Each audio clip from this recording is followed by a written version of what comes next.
Bonjour à tous, deuxième vidéo foire aux questions, sachant que vous m'avez posé 1 milliard de questions et que j'ai déjà une vidéo de retard. Donc j'ai ici vos petites questions que vous m'aviez posées avant les vacances, quand j'étais absente à ce moment-là, enfin quand je les ai récupérées. Merci Monsieur Robert d'être allé les chercher dans la boîte. Je pensais pouvoir y répondre pendant les vacances, c'est pas du tout puisque je n'avais plus de voix. Donc je vais le faire maintenant, je vais essayer d'aller relativement vite dans les explications, je vais essayer de survoler un petit peu, je vais pas rentrer dans les détails. Bon, et puis je vous mettrai éventuellement des illustrations et des précisions incrustées. On va essayer de faire un montage rapide parce que je n'ai pas beaucoup de temps, comme d'habitude. Alors on y va, c'est parti. Première question, quelle est la différence entre les crocodiles et les alligators ? Alors les crocodiles, les alligators et les caïmans, qu'on oublie souvent, appartiennent à la même famille, grande famille qui s'appelle les crocodiliens. Et alors là on nous parle bien des crocodiles et des alligators. Oui, il y a des mouches qui passent au passage, donc c'est parfait. Première différence pour reconnaître un crocodile d'un alligator. En général, les crocodiles ont des museaux plutôt pointus et les alligators ont des museaux un peu rectangulaires, très massifs. Alors méfiez-vous parce que quand on fait des recherches d'images sur Google, les crocodiles, les alligators et les caïmans ont tendance à tomber dans toutes les recherches et en fait ils sont complètement mélangés. Donc vraiment première différence, le crocodile a un nez beaucoup plus effilé que l'alligator qui a un nez et un corps aussi beaucoup plus massif. Il y a une autre grosse différence qui permet vraiment de distinguer l'un de l'autre, c'est que je me gourre pas. Ça y est, je sens que je vais me gourer. Non, c'est bon.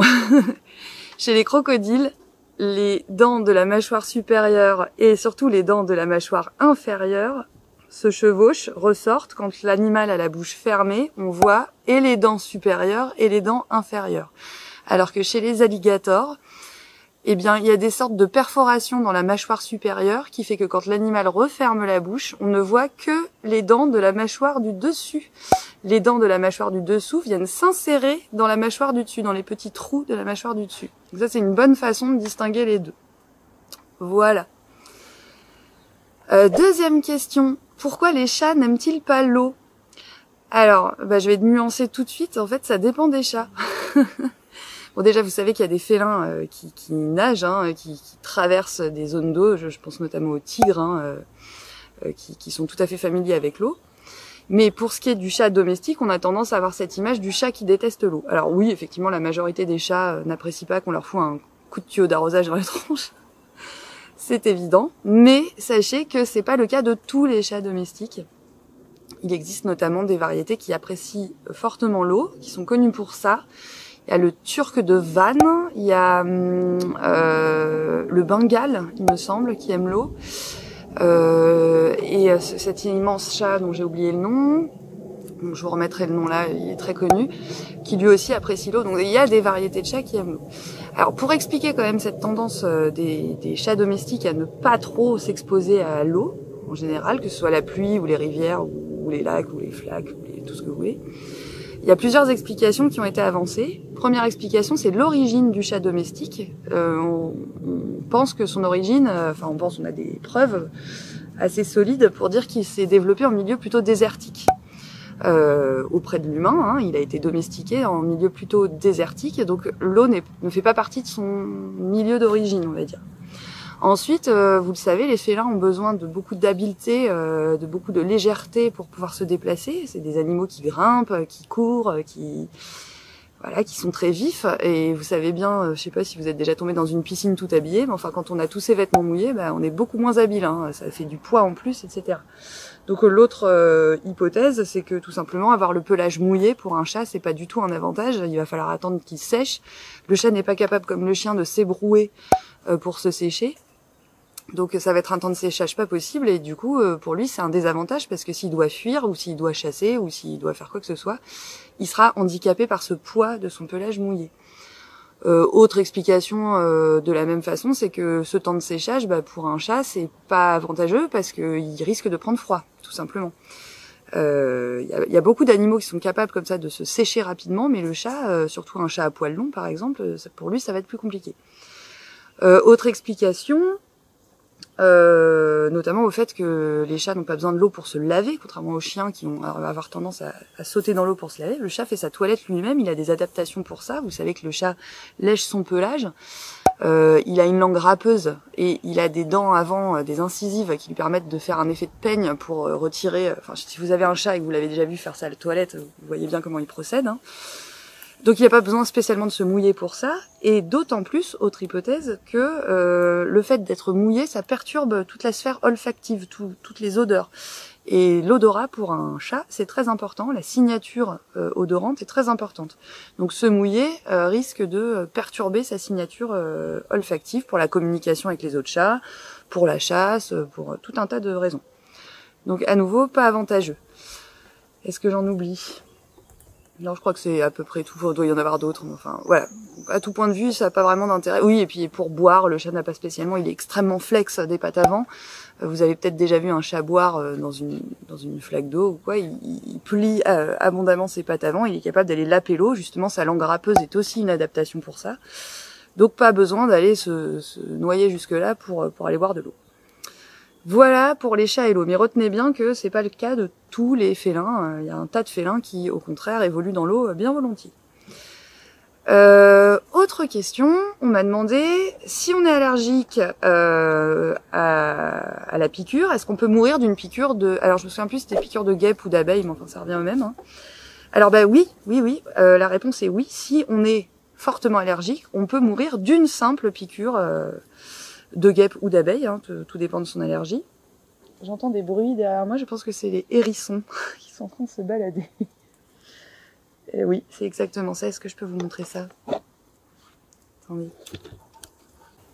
Voilà.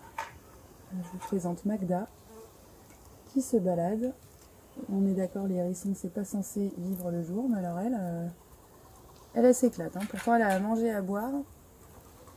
Mais ça gambade. Bref, reprenons. Du coup, le cadrage sera plus le même, mais on s'en fout. Donc oui, on peut tout à fait mourir d'une piqûre quand on fait ce qu'on appelle un choc anaphylactique, c'est-à-dire une réaction allergique massive. Il y a des gens qui ont des allergies, ça consiste simplement à avoir la gorge qui gratouille ou des plaques sur la peau, etc. Mais dans le cas d'allergie sévère, on parle de choc anaphylactique, et là, on peut mourir d'un arrêt cardiaque, d'un œdème de Quincke, de tout ce que vous voulez. Alors attention, en général, les personnes qui sont hautement allergiques le savent, et notamment pour les piqûres d'insectes, possèdent avec elles ce qu'on appelle des apipènes ou des choses comme ça. Enfin, c'est des seringues d'adrénaline en fait. Donc elles peuvent se faire une auto-injection d'adrénaline dès qu'elles sentent les premiers symptômes de l'allergie. Et ça calme les symptômes, mais il faut quand même une prise en charge à l'hôpital dans ces cas-là pour surveiller. Voilà pour ce qui est des allergies, oui, donc on peut mourir d'une seule piqûre ou pour autre chose, on peut mourir d'une simple cacahuète si on est hautement allergique. Et tant qu'on s'est pas fait piquer, on peut pas le savoir. Voilà. Autre question qui pourrait prêter à rire, mais qui est très intéressante en fait, hein. Donc je pense que c'était un peu de la provoque, mais j'y réponds quand même, très sérieusement. Qu'est-ce qu'il y a dans le caca? Bah oui, c'est une vraie bonne question ça, qu'est-ce qu'il y a dans le caca? Alors bon, on va essayer de parler un petit peu plus classe, hein. Donc le caca, en science, on appelle ça les fécès ou les excréments. Voilà, toute une gamme de mots un peu plus chics que caca pour désigner la chose. Alors dans le caca, il y a majoritairement de l'eau, en moyenne 75%. Alors évidemment, si vous avez la diarrhée, typiquement c'est que vous avez trop d'eau dans vos selles, mais ça, ce serait une autre explication pour vous expliquer pourquoi l'avantage de la diarrhée, quoi. Bon, bref. Donc 75% d'eau, et puis après vous avez différents déchets. Alors vous avez des déchets issus de l'alimentation, c'est-à-dire toutes les parties non digérées des aliments que vous avez avalés, les fibres et autres vont se retrouver dans vos selles. Oui, il y a sel aussi comme mot. Vous allez trouver des résidus de cellules intestinales de la paroi de l'intestin. La paroi de l'intestin se renouvelle régulièrement et donc les cellules mortes vont finir dans vos excréments aussi. Vous savez peut-être que vous avez des auxiliaires de la digestion dans votre intestin que sont les bactéries. Je suis en train de vérifier que ça filme toujours. Oui, ça filme toujours. Vous avez énormément de bactéries intestinales qui vous aident à digérer. Et ces bactéries, comme tout être vivant, finissent par mourir à un moment. Elles se renouvellent, mais certaines meurent. Et donc, vous allez retrouver dans vos excréments également ces bactéries qui sont des aides à la digestion. Et enfin, vous allez retrouver ce qu'on appelle de la bile, qui est un liquide digestif produit par le foie. Et ce liquide digestif, c'est lui qui donne sa couleur marron, théorique, aux excréments. Alors, je vais passer sur toutes les gammes de couleurs possibles et imaginables des excréments. Mais enfin, en général, les excréments sont de couleur marron. Si ça n'est pas le cas et que ça perdure, je vous invite à aller consulter un médecin parce que ce n'est pas tout à fait normal. Il y a Magda qui continue à farfouiller. Et autre chose, évidemment, si vous souffrez de certaines affections intestinales, éventuellement, vous pouvez avoir dans vos excréments certaines bactéries qui ne sont pas des bactéries digestives, qui sont de mauvaises bactéries, entre guillemets, qui vous ont créé une infection, ou des parasites, ou tout un tas de choses. Et dans ces cas-là, on fait ce qu'on appelle une analyse de sel. Donc oui, c'est donc en laboratoire. Donc vous chiez dans un pot de confiote, quoi, grosso modo, et avec beaucoup de fierté, vous l'amenez au laboratoire d'analyse en disant « Analysez-moi ça, je pense qu'il y a un problème ». Il y a des gens dont c'est le métier, eux ça les choque pas, vous inquiétez pas. Donc, si un jour ça vous arrive, sachez qu'il est possible de faire des analyses de sel. Chouette. Non, je réalise que j'ai complètement oublié de vous raconter l'anecdote ultime qui va changer votre vie. Bon, j'ai oublié pendant le tournage, donc je vous la raconte maintenant. Vous connaissez tous cette fameuse expression « Comment vas-tu ? Comment vas-tu ? Ça va ?» Bon voilà, vous le dites tous, tout le monde se le dit, Mais savez-vous d'où vient cette expression ? Eh bien, cette expression vient de l'ancien François, enfin non, pas du tout d'ailleurs, en tout cas à une époque en France, il y a bien longtemps, on se disait « Comment vas-tu ?» dans le sens « Comment vas-tu à la selle ?» Je traduis « As-tu bien fait caca ce matin ?» Voilà, donc quand vous dites « Comment ça va ?» c'est « Comment va ton caca ?» quoi. Eh ouais. Vous le saviez pas ça, ça va vous faire bizarre maintenant. Je vous laisse là-dessus, ça m'a fait plaisir. C'est cadeau, c'est gratuit, bisous. Question suivante. Comment les os grandissent-ils ? Oui, ça pareil, c'est une question très intéressante. Les os, typiquement, on a cette image d'une chose figée et dure. Et on se doute bien qu'entre le moment où on est un tout petit bébé et le moment où on devient un adulte, il faut que ça grandisse, parce que sinon ça ne va pas. Donc oui, le squelette grandit, mais alors par quel prodige ?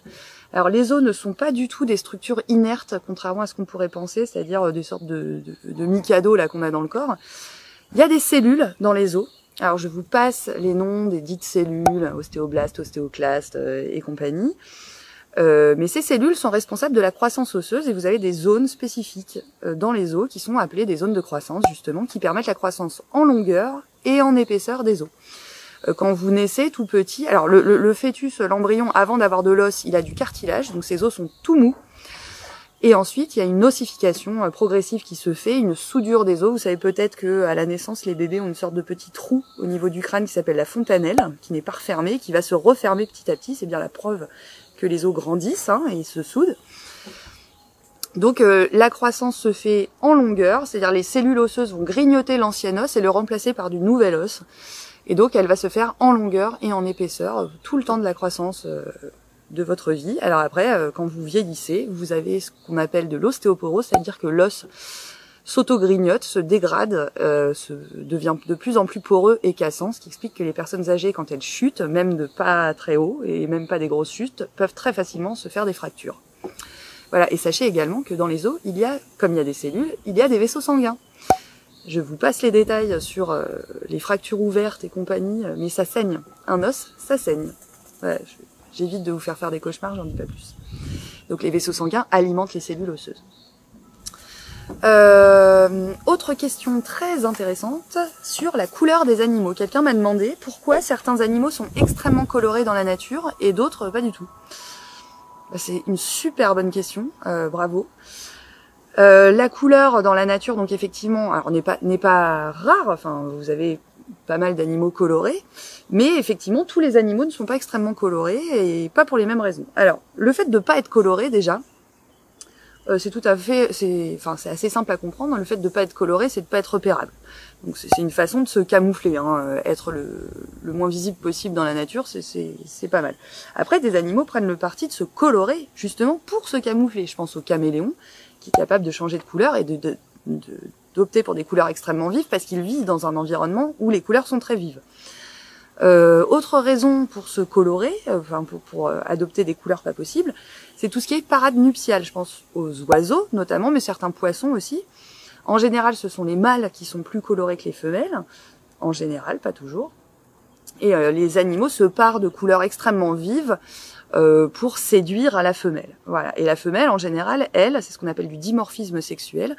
Le mâle est très coloré, la femelle, elle, n'est pas spécialement colorée, ni vive, ni parée de plumes pas possible. Et la femelle fait simplement son marché, elle va prendre le plus beau mâle, hein, celui qui est le plus coloré. Alors pourquoi est-ce qu'elle va faire ça? Parce que le fait de mettre en place des couleurs, c'est très coûteux en énergie. Ça bouffe énormément d'énergie de se mettre en place des plumes pas possibles, des couleurs vives, etc.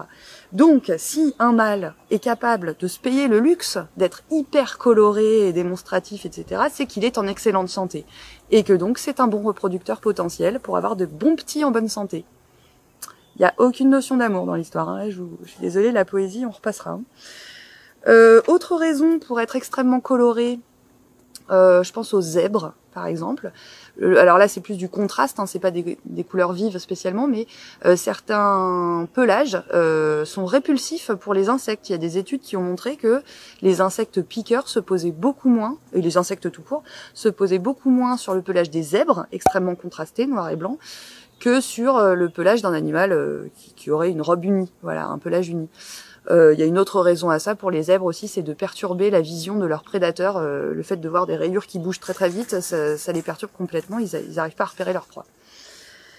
Et puis dernière chose, bon j'en oublie certainement, mais toujours rapport à cette histoire de ça coûte de l'énergie d'être coloré, et ben on a constaté que les poissons dans les eaux tropicales étaient extrêmement colorés et pas toujours pour des raisons de parade nuptiale, etc. A priori un peu pour le fun, gratos.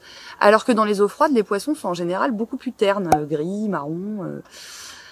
Et ben c'est tout simplement qu'en eau froide, on perd beaucoup d'énergie à régler sa température, alors qu'en eau chaude tropicale, cette énergie n'est pas nécessaire. Donc elle est utilisée à autre chose, elle est utilisée à se parer de couleurs. Voilà. Voilà pour la couleur chez les animaux. Très bonne question. Autre question, un peu en rapport avec la couleur aussi, on m'a demandé pourquoi les feuilles des arbres deviennent-elles rouges en automne. Alors, à l'automne, en automne, j'ai toujours un doute, bon bref. Donc, moi je veux dire en automne.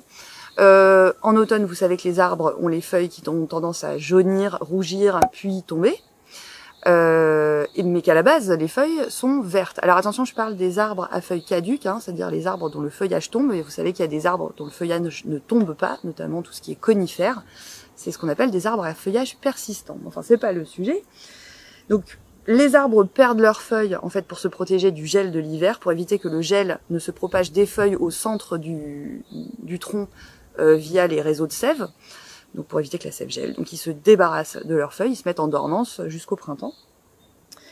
Et en fait, ce qui se passe, c'est que les feuilles, d'habitude, sont vertes. Donc, c'est dû à un pigment que maintenant les 4e connaissent bien, qui s'appelle la chlorophylle. Mais en fait, dans les feuilles, il n'y a pas que de la chlorophylle, il y a d'autres pigments mélangés, mais il se trouve que c'est la chlorophylle qu'on voit majoritairement. Il y a d'autres pigments, il y a notamment des pigments rouges qu'on appelle les anthocyanes, des pigments oranges qu'on appelle les caroténoïdes, des pigments jaunes qu'on appelle les xanthophiles.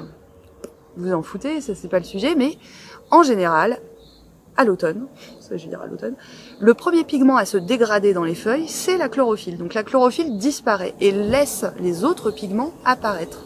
Ce qui explique toute cette nuance, cette palette de rouge, de jaune, d'orange qu'on peut voir selon le degré de pigmentation des feuilles, selon la proportion des différents pigments à la base dans les feuilles des arbres, et ce qui varie selon les espèces. Et donc la chlorophylle est la première à se dégrader, ce qui explique que les feuilles deviennent rouge, orange, jaune. Voilà. Autre question qu'on m'a posée à l'oral pour le coup, mais du coup je l'ai noté quand même. Une élève m'a demandé s'il était vrai qu'il existait une mer rose. Alors, j'étais assez ok, je savais pas quelle mer exactement, là je vous avoue que j'ai fait un petit peu de recherche. Mais je me suis renseignée, je me doutais que ça devait exister. Et effectivement, alors il y en a plusieurs, hein, mais la mer Rose la plus connue, c'est pas en fait une mer, c'est un lac qui se trouve au Sénégal. Alors je vous remettrai le nom du lac parce que vraiment là je m'en souviens plus. Donc je vous mettrai là. Et c'est un lac qui est extrêmement salé, beaucoup plus que la mer Morte. Il contient énormément de sel. On peut s'y baigner sans problème, hein, c'est ce que font les populations locales sans aucun souci, c'est pas de l'acide, etc. En fait, cette couleur rose est due au développement d'une algue qu'on dit halophile, c'est-à-dire qui aime le sel, à l'extrême, celle-ci. Pareil, je vous mettrai son nom ici, parce que je ne m'en souviens plus. Et donc cette algue halophile, elle a la particularité d'avoir une teinte rose. Voilà, elle est elle-même de couleur rose. Et donc c'est elle qui teinte l'eau en rose dans le lac. Bon, c'est une curiosité locale. Alors la meilleure preuve, c'est que donc cette algue apprécie de se développer dans des eaux très salées. Et pendant les périodes de pluie, là-bas il y a des périodes où il y a énormément de pluie. Du coup l'eau du lac se dilue. Il y a de moins en moins de sel dedans et la population d'algues, du coup, en question, diminue parce qu'elle n'aime pas l'eau peu salée. La carte mémoire s'est coupée en cours de route. Donc je reprends. Donc pendant les périodes de grande pluie, cette algue se multiplie moins et le lac n'est plus rose. Le lac devient beaucoup moins rose en tout cas. Voilà. Et dès que les périodes de pluie passent et que c'est à nouveau la sécheresse, le sel se reconcentre, l'algue se multiplie et le lac redevient rose. Donc oui, ça existe, les mers roses, qui sont en fait voilà, en général des lacs. Voilà, je suis désolée, j'ai une branche entre les doigts de pied, c'est super. Et alors, une question à laquelle j'ai vite fait répondre, mais qui m'a fait trop rire. C'est une question qui m'a été donnée en main propre et que j'ai mise machinalement dans la boîte à questions. Mais quand j'ai ouvert le papier, j'ai lu dessus. Elle est où la boîte à questions? Donc là, j'ai pas de photo de la boîte à questions, mais c'est une boîte rose, rose n'importe quoi, jaune, couverte de points d'interrogation. Donc vous pouvez pas la louper. Et elle est à droite de l'aquarium. Dans la classe devant mon bureau. Voilà, donc c'est là que vous pouvez déposer vos questions. J'espère ne pas avoir été trop longue parce que qui dit montage long, enfin qui dit vidéo longue dit montage interminable. Donc je m'arrête là pour cette foire aux questions et je pense que dans pas longtemps je vais enregistrer la 3e foire aux questions parce que j'ai 1 milliard d'autres questions auxquelles répondre. Vous êtes formidables. Vos questions sont super. Et là, j'ai pas écrémé. Ah si, j'ai retiré le lapin de Pâques. Hein, désolée, mais parce que c'était un petit peu hors sujet. D'où venait le lapin de Pâques. Mais globalement, vos questions sont très pertinentes. Donc merci à vous de jouer le jeu. C'est cool. À la prochaine.